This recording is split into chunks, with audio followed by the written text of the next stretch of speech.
मुख्यमंत्री डॉक्टर मोहन यादव ने कुशाभाऊ ठाकरे सभागृह में गौसंवर्धन संरक्षण कार्यक्रम को संबोधित किया।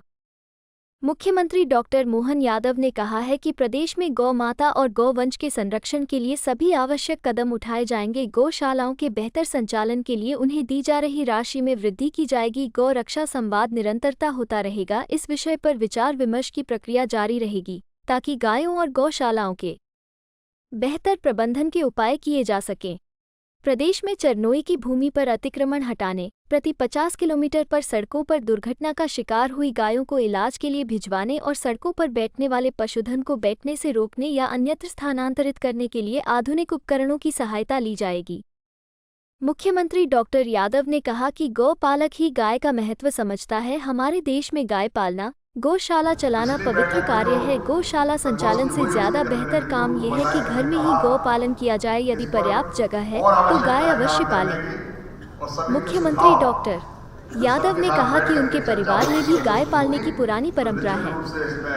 अमृत निकलेगा और मैं माननीय मुख्यमंत्री जी को कहना चाहता हूँ कि आप दिन भर की चर्चा में जो अमृत निकला है वो सब बीच बीच में माननीय प्रहलाद पटेल जी कमरे में थे, एक में मैं था, अखिलेश आनंद जी, सभी जगह लोगों की अलग अलग विषयों में जो सुझाव आए हैं वो भी माननीय अखिलेश आनंद जी ने तो कहा, बता दिया।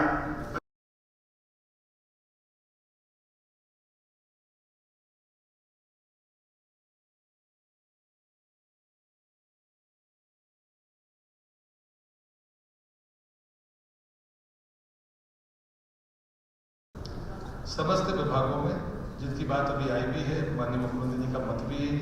कृषि, पशुपालन, उद्यानिकी, वानिकी, राजस्व और ग्रामीण विकास जैसे मंत्रालय इनके सामूहिक प्रयास योजनाओं के साथ हों तो ये गौशाला के लिए सब बेहतर होगा। ऑनलाइन पोर्टल की बात आ गई है कि ऑनलाइन पोर्टल हमारी संख्या भी हो और भुगतान भी उसी आधार पर हो। ये सलीके व्यवस्था होनी चाहिए।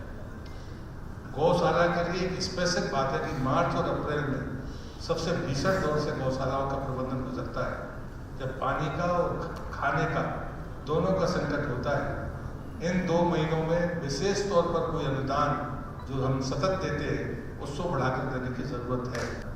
कि गौशाला हमारे लिए परमात्मा की दया से हम काम कर रहे हैं, बहुत पवित्र काम कर रहे हैं। लेकिन अगर अंतर्गुण में झांक के देखें तो भारत के अंदर गौशाला बनाना, गौशाला चलाना पवित्र काम है।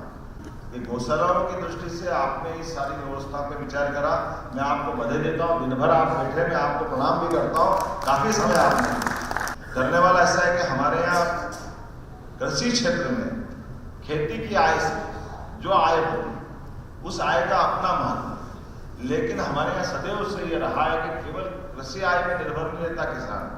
रोजमर्रा के खर्चे के लिए पशुपालन का भी उसके पास व्यवसाय होना चाहिए।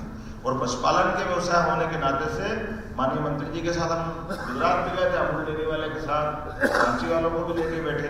कैसे भी करके ये दूध का उत्पादन भी बढ़ाया जाए और उसके परचेस करने के बाद उसके उपयोग की लेकर के सरकार क्या प्रोत्साहन मिले, इस पर भी काम करते हैं आने वाले समय में। इसलिए अपनी गौशालाओं के बारे में आपका अच्छा सुझाव आया कि गौशाला की आय के साथ गौशाला अपने पैरों पे खड़ी होना चाहिए। इसमें हम कोशिश करेंगे कि एक तो जितनी भी हमारी अभी गौशाला अधूरी है, किसी हालत में सारी अधूरी गौशालाओं को पूरी कराएंगे, ये सरकार ने बोला नहीं। और फिर क्रमशः मनरेगा के माध्यम से ये नीचे तक ले जाएंगे, जहाँ जहाँ जरूरत है वहाँ गौशाला बनवाएंगे, इसमें कोई संकोच नहीं। दूसरा, गौ संवर्धन बोर्ड के माध्यम से अभी गौशालाओं को जो 20 रुपये मिलते हैं तो कम से कम डबल